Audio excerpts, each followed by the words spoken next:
we're in the middle of chapter 9, middle of the paragraph, the words of Mizem Muvan. So in the beginning of chapter 9, the Rebbe is explaining what is this idea that a Yid has access to all these levels of tshuva, the higher levels and even beyond, the distant levels, the removed levels, even higher than that. So he explains that at Matan Torah, what happened? Matan Torah, the Eibusher says, Anoichi Havaya Lekecha. That what happened was Havaya became Elekecha. That the Havaya, which is a transcendent level of the Eibusher, becomes Elekecha. We know that in creation, what is accessed in creation? What level of godliness in creation? The level that's referred to as Elikim. Elikim is related to nature. Havaya, the name Havaya of the Eibusher, what does that name allude to? It alludes to transcendence. Past, present, future are the same. Or Havaya even as an emanator, as a creator, which means the Eibusher is higher than, that's a level of the Eibusher that's higher than creation. So at Matan Torah, Havaya becomes Elikecha. That we have access now to even the transcendent level of the Eibusher. But it's not just that Havaya becomes Elikecha. Asaris HaDibros, the Ten Commandments start with the word Anoichi. Anoichi, that refers to the Eibusher's essence. Misha Anoichi, the Eibusher, as you can't even refer to him by a name. There's no levels. That's just the Eibusher in his essence.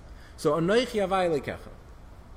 Since Anoichi Havaya Lekecha, since the Eibusher grants us all those levels, the Eibusher speaks to us at Mount Sinai individually, personally, to each person individually. So he becomes that level, that transcendent level, becomes part of us. That's what we have access to. So the Rebbe asks, if that's the case, true. By Matan Torah it says Anoichi Havaya Lekecha. But if we go back to the pasuk we've been talking about, Ki mitzvah zois asher Anoichi mitzavcha hayom, what does it say in that pasuk? It says Asher Anoichi mitzavcha hayom. That Anoichi commanded you. It doesn't say Asher Anoichi Havaya mitzavcha hayom. Anoichi Hashem. Because there are three levels. I think we can maybe explain it. I don't know if it's exactly, but maybe this will just help us understand the concept a little bit better. When a Yid does a mitzvah, so how do you have the ability to, what happens when you do a mitzvah? When you do a mitzvah, you're connecting with the Eibusher on a transcendent level. How do you have that capacity to connect to the Eibusher on a transcendent level beyond just your own self? You're doing the Eibusher's will in this world. So that's the meaning of that Anoichi Havaya becomes Elikecha, Koichacha v'Chayisecha, that it becomes our life, becomes our identity, who we are, even living as limited, finite people in this world. Neshamas in gufim, neshamas in bodies. That we have, that at Mount Sinai, what Hashem did, the novelty of Mount Sinai is that we can operate on a level that's beyond creation. That there is the natural order of things. And the world and society and nature will tell you have to behave a certain way. But the Eibusher says you have to do something else. And you have the capacity to behave operate on that level that's beyond the laws of nature. So you're not subject to the dictates and the restrictions of nature. You're beyond it. So there's Elikecha, there's the way a person is subject to the laws of nature, the way we are in creation, dealing with all the pressures and issues that come with living in this world. But then a Yid reaches higher than that, he performs mitzvahs, and doing mitzvahs is connecting with the Eibusher on a transcendent level that's beyond nature. But then you have higher than that. Then you have the mitzvahs as they are rooted in the Eibusher's essence, beyond even connecting with the Eibusher, which is a transcendent concept. And that's really the idea of really being Megala Atzmos in the world, being Megala the Eibusher Atzmos, because only that highest level could create a finite world. That's another conversation for another time. So you have sort of these three components. And they play out in Anoichi Havaya Elikecha. Anoichi is the Eibusher's essence. Havaya is the Eibusher's, he's transcendent. And Elikecha is as he's in this world. So us living in this world, as we live in a world of Elikecha, but what's Elikecha's Havaya? We have the ability to do mitzvahs. But what's even higher than that is Anoichi. It's just that when you do a mitzvah, what you're really accessing, or what's happening, is you're reaching that level of Havaya Elikecha. You're connecting with the Eibusher. You're doing the Eibusher's will. The Eibusher wants a mitzvah, and you're doing the mitzvah, and therefore you're establishing that connection. That's really what's apparent when a Yid does a mitzvah. What about that level of Anoichi, the Atzmos, reaching Atzmos? That's not really apparent in the mitzvah. It's there, but it's not revealed. And that's how the Rebbe answers a question, which says, by Mount Sinai, by Mount Torah, what happens? Anoichi Havaya Lekecha, that becomes Chayusecha v'Chayisecha. But we're talking about tshuva. Tshuva is higher than mitzvahs. Tshuva is higher than mitzvahs because the proof of that is because tshuva could repair the broken mitzvahs. Tshuva can repair what you did wrong on the level of mitzvahs. So tshuva represents an even higher level than mitzvahs. And when we're talking about tshuva, the pasuk says Asher Anoichi Mitzav Chayim. So tshuva is a level of Anoichi, not as it becomes Havaya and becomes Elikecha. It's a higher level. So the Rebbe says, since tshuva though, and this we said at the end of the last class, since tshuva is one of the 613 mitzvahs, so tshuva is also included in Anoichi of Elikecha. It's also there. Meaning that it's just, so then what's the difference between tshuva and the other mitzvahs? That in tshuva, when a yid does tshuva, you're reaching that higher level. Because when we're talking about the level of mitzvahs as they are in Havaya, as we're talking about the relationship with the Ratzon Elya and God's will, so if I do what you want, so everything's good. If I don't do what you want, we have a problem. So on the level of doing mitzvahs as is what Hashem wants, it's not contingent on what if you treat him well, he's not going to treat you well. Like we're not talking about that at all. Yeah, it's not a matter of how he's going to treat us, how we're going to treat him. That's beside the point. The point is that when we do mitzvahs, we're fulfilling the Eibusher's will. We're doing what he wants. So what happens if we don't do what he wants? We have a problem. We're not doing what he wants. We're violating his will. Tshuva can repair that. Why? Because tshuva operates on a level beyond the Eibusher's will in mitzvahs.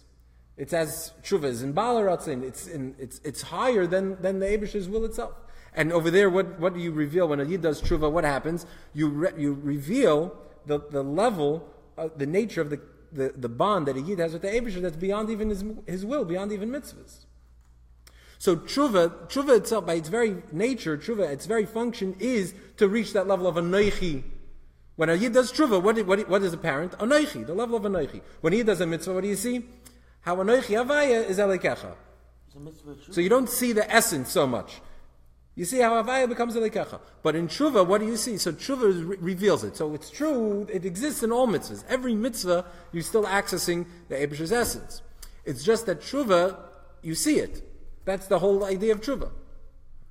So the point is that we're saying that the idea is that when the Eibusher gives us the mitzvahs, he gives us all these things. This is also the meaning of that Neshamas Yisrael have everything. At Matan Torah, the Eibusher gives it everything. It has everything and it was given everything. Okay, so Mizem Muvan, we're in the middle of the paragraph in chapter 9. Mizem Muvan.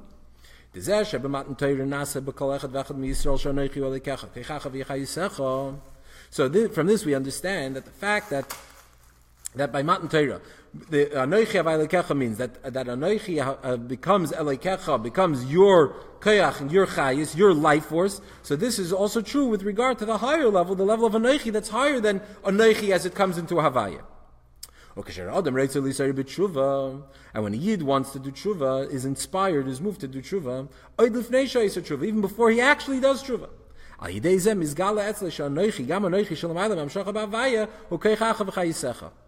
So when a yid has this desire, is inspired or moved to do tshuva, even before he actually does tshuva, what's happening when he just has this yearning for tshuva? What's happening is he's revealing the anoichi that's within him, the anoichi that's higher even than Namshacha Bavaya, that's Keichav Chayisecha. Why? Because who wants to do tshuva? When you want to do tshuva, when you get to a mood where you realize it's time to do tshuva, it's time to shape up, who's the you that's realizing it? The you that's the... No. It's you. That's the you that wants to do tshuva. So we're showing that's your inner life force as well. Hainu that it's true also with regard to your naran, your nefesh neshama, as we mentioned in a previous class. And two transcendent. The transcendent ones, Chai and Yechid, are higher, and then the naran are the ones that are into the body. Stopping and going. So it's true that so the idea that Anoichi is Elikecha, that Anoichi, this level of the Eibusher's essence is the life force of what, not just of our transcendent levels, the ones that are up in heaven, but it's the life force of our neshama as it's within ourselves, within our bodies. And so through this, since that is the chayis of our naran, of our internal the soul that's within our bodies, in our finite, to that level that the tshuva is not distant and not removed. Not only is it not far, but it's actually very near to us. It's within everybody's ability. The levels of tshuva tata, tshuva ilah, the levels of pella and richok, but even higher, the level of tshuva as it is in anoichi. Okay. So now, this was all from the Rebbe, based on whose birthday is Chav Cheshvan, that's when the Maimer was said, where we're talking about this idea of that a Yid has the capacity to reach these higher levels, access the transcendent levels within even our finite selves. Based on this, we can return to the original question from the Maimer from the Alter Rebbe about the story about the Isha Achas, that we spoke about the fact that the pasuk says Atu b'nayich tichi b'noisar, that you and your children will live off of the interest, and we said noisar is the Yisr Norim and Achayshech, that's a higher level of makif. And what is that? And who lives off of the makif? Who lives off of it? Whose life force? Whose life does it inform? Does it animate? Banayich, your children. Avanira. Avanira are internal faculties, internal functions. So the question was, how is it that the makif should be the life force of the pnimi? How do we get to that? So now we can understand. This then is the meaning of Atu b'nayich tichi b'noisar. Returning again to that original episode that we discussed in the beginning of the Maimer, that also the keiches pnimim, the imminent, the inner faculties and functions of the soul also live off this noisar, meaning the hagam shen noisar hu makif, even though noisar, this level of noisar, of extra, is a level of makif, a high level of makif. And as we explained in the beginning of the Maimer, when we were talking about the different levels of Yisrael and Chayshach, we talked about different levels. We explained that this noisar is the higher level of makif, the distant makif. Nevertheless, this also gives life and animates the inner powers of the neshama.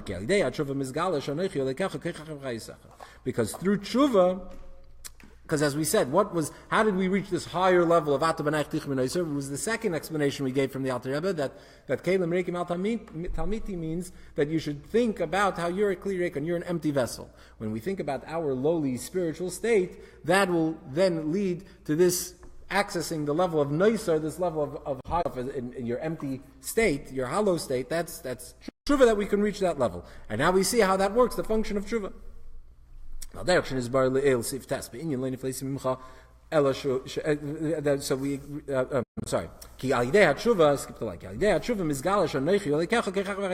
tshuva is what reveals that the anoichi, that higher level, is the koyach, the chai, is the life force of the naran shalei, meaning you're naran.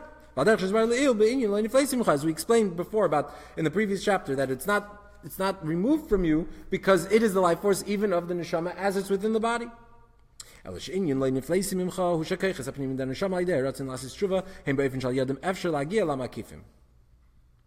Rebbe says that there's a difference between what we're talking about from the Alter Rebbe's Maimer and what we quoted from the Rebbe Rashab's Maimer. What we said before, we just finished explaining in chapter 9, when we're talking about tshuva, and tshuva is not distant from us. What does that mean? That a yid has the ability, it's not distant from us, to access this level of tshuva.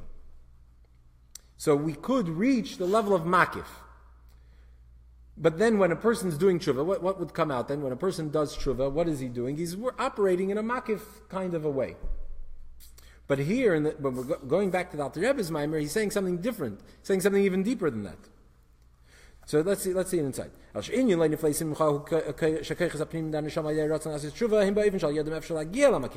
in the Rebbe Rashab's Maimer, what he's explaining over there is that even though we're talking about makif and pnimi, two different worlds, but your pnimi, you, on a conscious level, can stir your makif. So there's a connection between them. It's not distant from you. You can stir it, and spur it. But what is the meaning of Atu b'nayich tichi b'noisar in the Maimer that from the Alter Rebbe, that you and your Av and Yir will live off of the noisar? Is shekoiches apnimim chayim b'chayis pnimi b'hanoisar shim shchalei tshuva. It's not just that you access the transcendent level, but that the transcendent becomes your life force. It becomes internalized. That this level that you draw from the neshama is b'noisar the makif hakar v'gam b'noisar the makif harachik. That you live off of these two levels, both the distant makif, the closer makif. The Rebbe says in the brackets here that we could say that when we say noisar, because we were talking from the Rebbe Rashab's mind, we were talking about another level. We're talking about Anoichi Havaya Nelekecha. So if we were to apply it back to the Alter Rebbe's Maimer, when the Alter Rebbe's Maimer we're just talking about makif, a higher makif, lower makif, that would operate on the level, let's say, comparable to Havaya. What about Anoichi, the essence? So the Rebbe says you could say that when we say Neusar, which Neusar basically means makif, transcendence, it includes not only the level of transcendence, but also higher than that, even essence. The Rebbe says it in brackets here. I think beyond, not Nishna the makif arachik, not the makif. We're talking about the makif arachik. Makif HaKoriv and Makif HaRachik. And when we say Noiser, we mean mainly the Makif HaRachik. So the Rebbe says that you could say that not only are we talking about, when we say Noiser, doesn't only mean the Makif HaRachik like we've been saying, but to borrow from the Rebbe Rashab's mind, we could say that it applies also to the essence, to Anoichi. I think maybe why the Rebbe says it in brackets here, well, first of all, because it's not clear in the Rebbe's mind. The Rebbe is talking about Noiser, that's Makif, Rashab. But I think partly, I don't know, but I think it could be because really, in a sense, you could say it's not such a big chiddush. The chiddush here in the Maimer is that makif and pnimi can coexist. Not just that they coexist, but that the makif could animate the pnimi. That transcendence animates immanence. It's two separate things. They're two opposite things. How did the one? That's the chiddush here. To say that you can that the essence is revealed in the pnimis, that's not as big of a chiddush. I mean, it's a higher level, but it's not as big of a chiddush. Remember in Va'ata Tetzaveh, the Rebbe talks about that. That the idea that the essence is the essence of everything, of the makif and the pnimi. So essence is not limited, is not defined as transcendent or immanent, and therefore it can be the essence of both. So to say that the essence should be revealed within pnimi is not as big of a chiddush as saying that the makif should be. I think maybe that's, I don't know. But anyway, let's keep going. That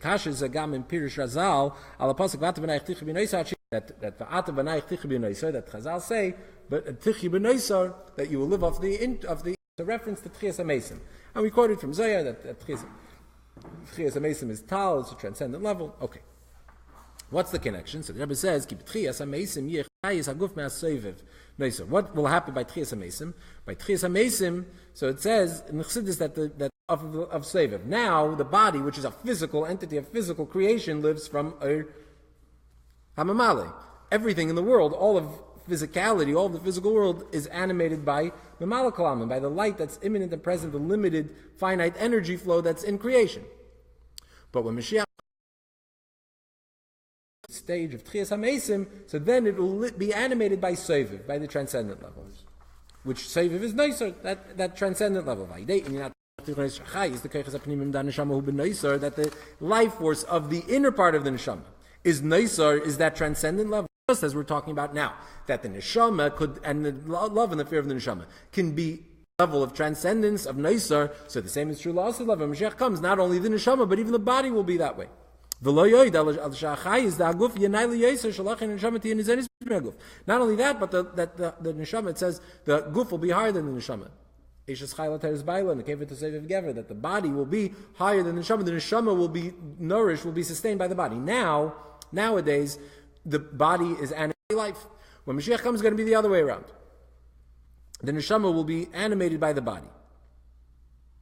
In other words, the neshama will, the body then will have an even higher level of transcendent light that's going to animate it even more than what the neshama has. This is also the connection then between tshuva and the we will be redeemed with tshuva. To do tshuva, to return.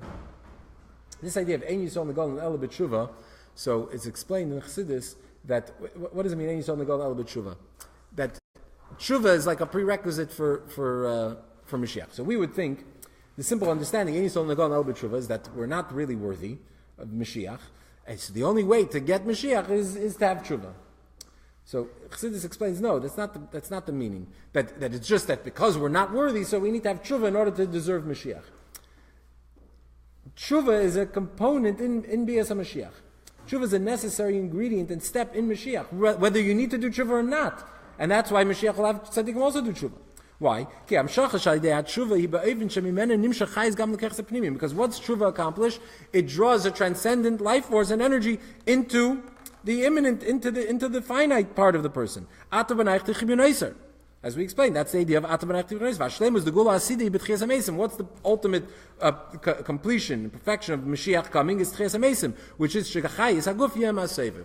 The whole point of Mashiach comes, the ultimate level or stage in Mashiach is Tchias HaMesim, when the transcendent will be the life force of the finite. Well, you have the infinite and the finite will all be mixed together. And that is a function of Tshuva. That's how Tshuva operates. So therefore, when Yid does tshuva, therefore they're immediately redeemed. And the true and complete redemption through our righteous Mashiach, come and redeem us, and lead us upright to our land, in our time, reality, mamish, literally, we should be zeicha to Mashiach. So, what time is it? 2 minutes to 9. So we have some time. We can chat a little bit about the Maimer, I think, to try it, because we've been talking a little bit between the classes about it's a little bit heavy, it's abstract. So in the Maimer we touched on a lot of very deep concepts of Chassidus. We talked about Makif and Pnimi, the difference between Makif and Pnimi. We touched on Makif HaRachik and Makif HaKarev. It's another concept that we explored. We talk about mitzvahs and the different functions of mitzvahs. We talk about mitzvahs being in reason and being beyond reason, being will and being beyond even the Eibishter's will. We touched on a lot of topics. We talk obviously about tshuva, higher tshuva, lower tshuva. There have been a lot of topics we've been talking about. But how does it... Seviv, we talk about the levels of Keser, Arich and Atik. In all these classes, we've explained these things to more or less to the different degrees throughout the Maimer. But then, so what's the practical takeaway from the Maimer? What are we taking away from the Maimer? So I think, the Maimer is like a signature Maimer of the Rebbe. It's the Rebbe's style that's unique in that the Rebbe basically shows how we have access to everything. Which is a common theme of the Rebbe, that the Rebbe gave us access to the deepest, not only the deepest concept of Chassidus, but saying that every single Yid, no matter who you are, no matter what you are, you have access, you have the keys to every door, all the way up to Atzmos. So even though in Chassidus we discuss different levels and things, ultimately the Rebbe cuts through all of it and says you have the keys to everything. You can get to everywhere. But what does it mean for us when we talk about Tshuva, we talk about Ava and Yira, Atu B'nai Tich B'naiser, Makif, Pnimi? How does that relate to us? I think, in very practical terms, what the takeaway is that a Yid has to know that you're never stuck in your current situation. It's Shir for Yingalite, Balabatim. One of the issues why Chassidus frowns on the concept of a balabas. Why is a balabas such a bad thing? There's the story that Friedrich Rebbe and Rebbe Rashab once. Well, yeah, there's Das Balabatim, there's Hepech Das Teira. But the Rebbe Rashab once called the Friedrich Rebbe mein Balabas. And the Friedrich Rebbe didn't appreciate it. he was like offended. Anyway, because a Balabas means that you're complacent. You're very satisfied with the situation you're in. So you live your life, and you have your, Shem Torah mitzvahs, and everything goes well. So when you're living in that frame of mind, in that mindset, so that's the opposite of Kalim Reikim. You're not an empty vessel, you're a very full vessel. You have a very full life, very full of Torah and mitzvahs and all kinds of things. You don't necessarily feel the need, the push for tshuva. So the Maimir is telling us that you have to think about the fact that you're a Kli Reikim, that you're empty. You're an empty vessel. An empty vessel doesn't have to mean that it doesn't mean to beat yourself up and to get down about yourself, but it means that in a way that you're, first of all, that we have to start trying to do tshuva, but it also means that we're a blank canvas. We're not like jaded adults that think that we have our lives and we have our reputations and we have the way our image. There's no such thing. Every Yid at any moment in time is a Kli Reikon. You're in a way you're a blank canvas, and you have that capacity to do tshuva, or to at least have that desire to do tshuva. And when we have that, then already all the possibilities open up for us. So another problem with balabatishkeit is not just complacency, but also the fact that you think you can't do anything. Your hands are tied. You have responsibilities. You have to be responsible for things. You're accountable for things. You can't do anything. Your neshama wants to do this. You can't do it because you have this responsibility. You have that responsibility. So we have all these. Some are real and some are imagined limitations that prevent us from starting fresh or reaching our level. So if you say tomorrow, today you're inspired. Chodesh Kislev is coming up Sunday. It's 40 years, an inspiring day, a day of Thanksgiving. And Yid is going to be inspired. You're going to want to serve the Eibishter. But you're going to remember, what do you mean? Everybody knows who I am. I'm well known. I'm well established. My life is established. My family life, my home, everything is. So it's a non-starter. You can't start because you're set in your ways. So the Maimer tells us, Kelim Reikim Al Tamiti. If you're mizbein in the fact that you're a Kli Reikon, don't think that you've got everything all established and you're set in your ways. There's no such thing. You always have the ability. Always have that ability. But we're not talking about just in terms of changing, drastic change. Even the desire. So, I was talking to somebody the other day, last week, he was telling me, it was about something that he felt that he should do, he's not doing. He says, I feel bad that I don't feel bad about not doing it. So it's also a level. So when we say here, so what the Rebbe is saying here is just even feeling bad, even that sensitivity itself, I should be learning more chassidus, I should do, just that idea already gives you access to all the doors, to all the gates. You're already well on your way. So don't be afraid to actually feel something. That's essentially what we're saying here. Don't be afraid to feel something. Feel it, and recognize that just that feeling itself already could spur you on to do great things and to do tshuva.